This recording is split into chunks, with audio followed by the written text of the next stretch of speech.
She doesn't scream. She doesn't chase. She doesn't even need to lift a finger.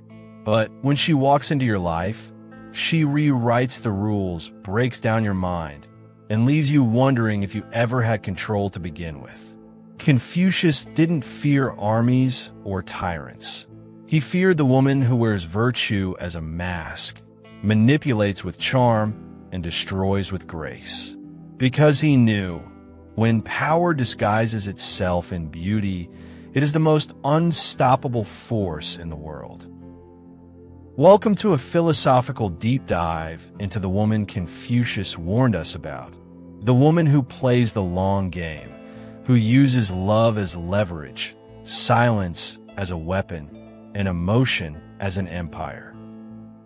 Confucius believed in cosmic order. He called it Li. It was the principle of harmony, where every man and woman had a place. Not a prison, but a balance.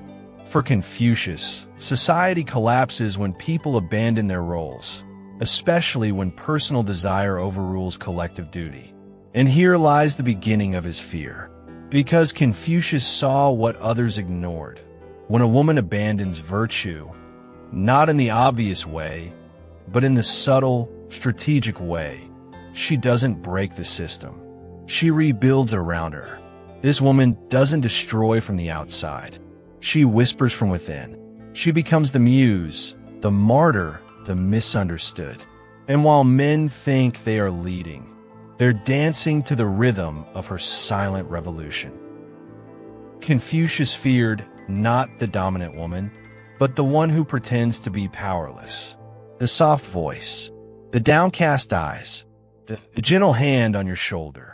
All of it designed not for love, but control. She never asks for power outright. She makes you offer it. And by the time you realize it wasn't your idea, it's too late. This is why Confucius urged self-discipline. Because in the face of this woman's charm, even the wisest man begins to confuse surrender for strength.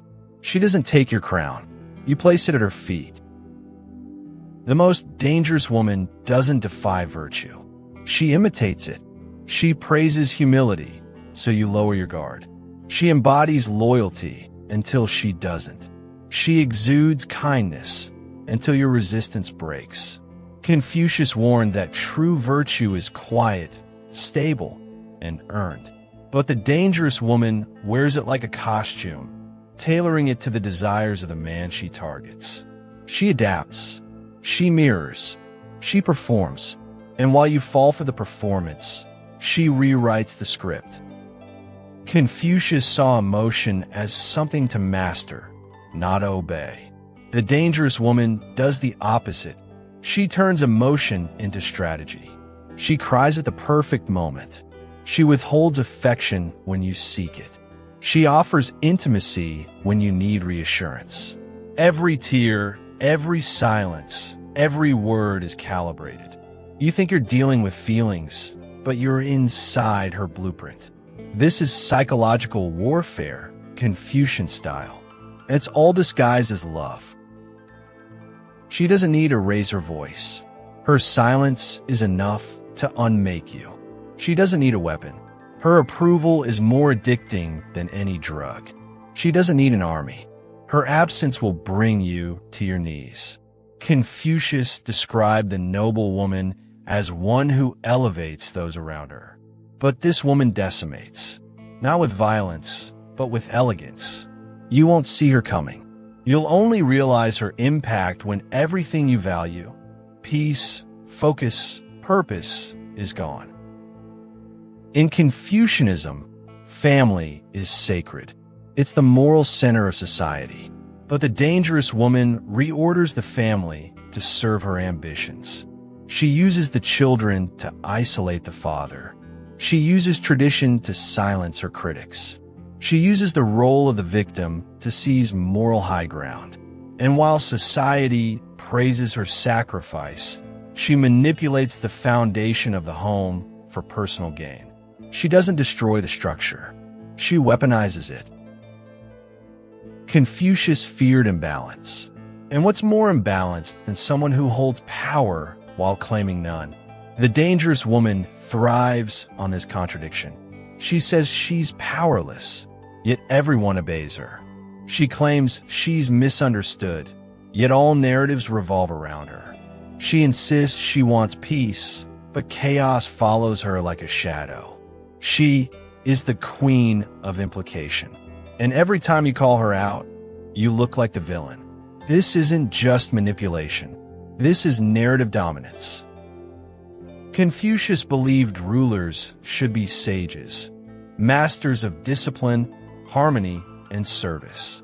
The dangerous woman is her own philosopher king, but her kingdom is personal, emotional, psychological. She doesn't conquer nations, she conquers minds. She doesn't build armies, she builds loyalty. She doesn't seek justice, she seeks control disguised as fairness. She knows that people don't follow logic, they follow emotion, and in mastering it, she becomes ungovernable. Because she doesn't break the system, she makes the system love her. Because her weapons are invisible. Because she doesn't need permission. Because her ambition is infinite. Because when men seek power, the world resists. But when she seeks power, the world surrenders. If you've recognized this archetype in your life, or yourself, don't stay silent. Comment below. Have you ever encountered this kind of woman? How did it change you? Share this with someone who believes love is always pure. Because sometimes love is strategy. Subscribe for more ancient wisdom, psychological breakdowns, and philosophical truths that cut through illusion. The world is not what it seems, and neither is she. Stay sharp, stay awake, stay dangerous.